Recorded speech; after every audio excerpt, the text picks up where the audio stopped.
Bismillahirrahmanirrahim. Assalamualaikum warahmatullahi wabarakatuh. Bapak Ibu reviewer yang kami hormati, sampai pada giliran kami untuk menyampaikan laporan kemajuan penelitian. Penelitian ini berjudul Model Penataan Kawasan DAS berbasis daya dukung dan kemampuan lahan. Studi kasus di DAS Kampar, Kabupaten 50 Kota, di mana Ketua Penelitian Profesor Dr. Edi Barlian, anggota Profesor Dr. Safri Anwar, Dr. Indang Dewata, dan Dr. Iswandi. Di samping kami berempat, kami juga melibatkan rekan-rekan mahasiswa, baik program doktor maupun program magister ilmu lingkungan. Next.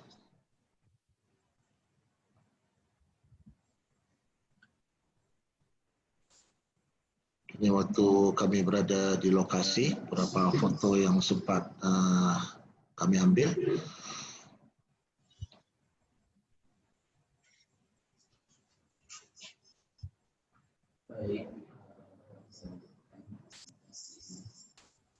Baik, saya lanjutkan presentasi ini bahwa latar belakang dari penelitian ini, satu adalah kita melihat adanya pertumbuhan penduduk yang relatif tinggi dan baik Indonesia secara umum maupun di daerah penelitian.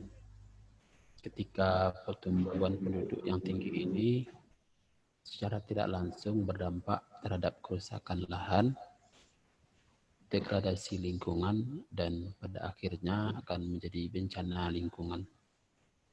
Tujuan dari penelitian ini, satu, mengevaluasi indeks daya dukung lahan pada kawasan hulu DAS Batang Kampar Hulu, kemudian menentukan kelas kemampuan lahannya, kemudian membandingkan kondisi existing pemanfaatan lahan, dan terakhir menentukan model pemanfaatan lahan berkelanjutan pada DAS Hulu Kampar. Roadmap dari riset ini, kita sudah memulai riset ini dari tahun 2016, kemudian berlanjut sampai saat sekarang ini, dan arahan dari riset ini ke depan kita akan menggunakan data-data yang sifatnya digital, baik dari citra maupun data-data yang diinput dari instansi-instansi yang terkait. Ke depan, rencana dari riset ini akan menghasilkan model dinamik dan penentuan arahan pembangunan berkelanjutan. Kerangka penelitian ini pada dasarnya akan melahirkan atau menghasilkan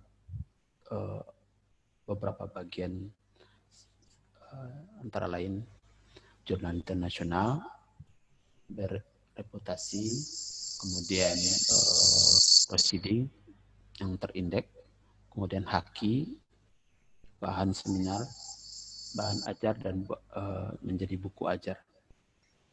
Ini adalah lokasi penelitian DAS Kampar yang terdiri dari 4 kecamatan dan 1 kecamatan diantaranya berada di Kabupaten Pasaman.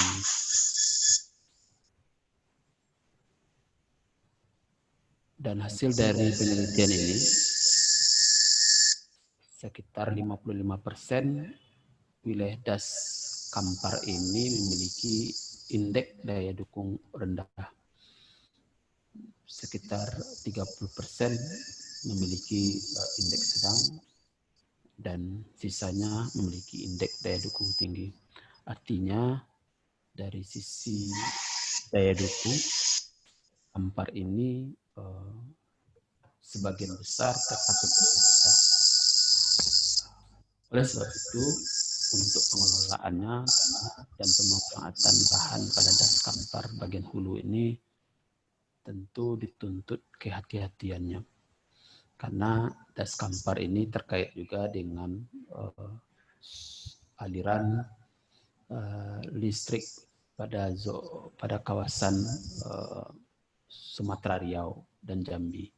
Jadi PLTA Kuto Panjang salah satu bagian yang ada di hilirnya. Oleh karena itu, untuk tahap ini kita menghasilkan 8 kebijakan, dan yang tertinggi atau level tertinggi dari kebijakan ada 2 elemen penting yang mesti diambil dalam waktu yang pendek. Satu adalah diminta adanya kerjasama yang sinergis antar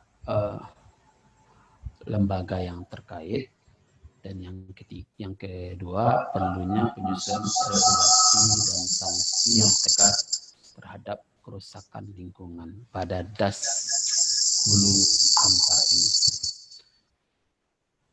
Inilah presentasi pendek yang kami sampaikan.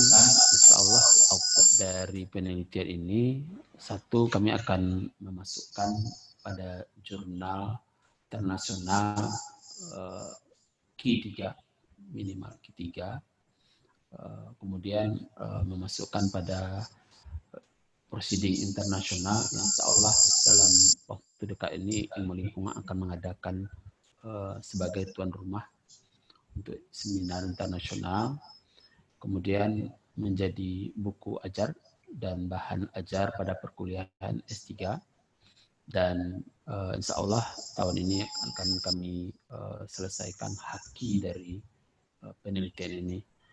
Saja barangkali dari penyampaian penelitian ini saya kembalikan ke Ketua Tim pada Profesor Dr. Eri Biliat. Terima kasih. Assalamualaikum warahmatullahi wabarakatuh.